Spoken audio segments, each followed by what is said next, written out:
이긴 하는데 입냄새의 정확한 원인이 뭔가요?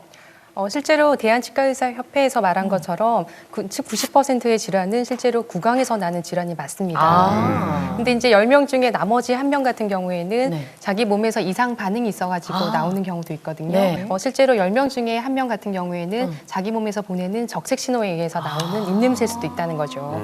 놀라운데요? 만약에 이제 구강 질환이 없다고 하면은 이제 한의학적으로 봤을 때도 입냄새는 이제 건강의 악화로 저희가 분류를 하고 있습니다.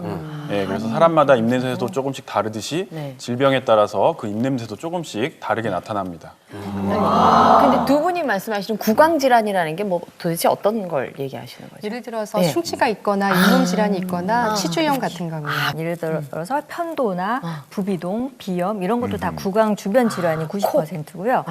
그 외에는 질병이 진짜로 있을 때 간이 안 좋거나 심장이 안 좋거나 뭐 이런 병일 때도 되게 2% 정도는 중병일 때 입냄새가 나는 경우가 있어요. 아무래도 남자들은 이제 흡연하시는 분이 많고 음주도 하고 이래서 남자 쪽이 더 많이 입냄새가 날 것 같은데 그렇죠.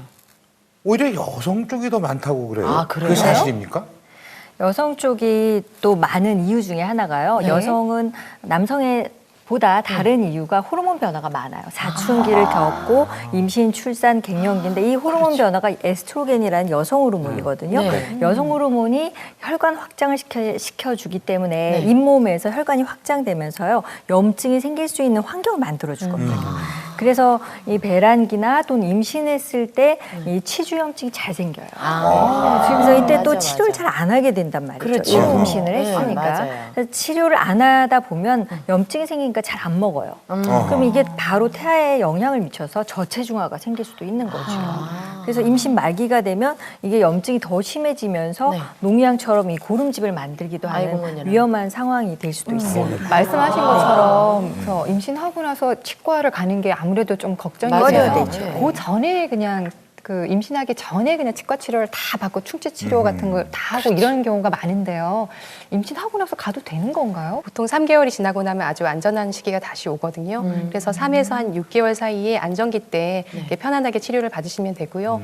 그리고 만약에 치통이 있는 경우라고 하면은 그 통증이 태아에게도 전달이 돼서 오히려 더 안 좋은 영향을 미칠 수도 있습니다. 그래서 치통이 태아에게도 전달돼요? 아픈 느낌이 그대로 태아에게 전달이 될 수 있기 때문에 당연히 치료를 미루지 않고요. 받으시는 게 훨씬 더 좋은 결과를 낳습니다. 그러네요. 근데 사실 우리가 입냄새가 난다고 무조건 건강에 뭐 폐 뭐 다 나쁘다고 볼 수는 없는 거잖아요. 그냥 간단하게 구취 정도 나는 거를 좀 이렇게 해소할 수 있는 입냄새 제거할 수 있는 방법 뭐 없을까요? 실제로 입냄새를 제거하는 데 가장 도움이 되는 거는 당연히 양치질하고 치실질 같은 걸 하는 게 좋거든요. 근데 아까 전에도 이제 말씀하신 것처럼 실제로 입안이 건조해지게 되면은 냄새가 더 많이 날 수 있는 환경이 조성됩니다.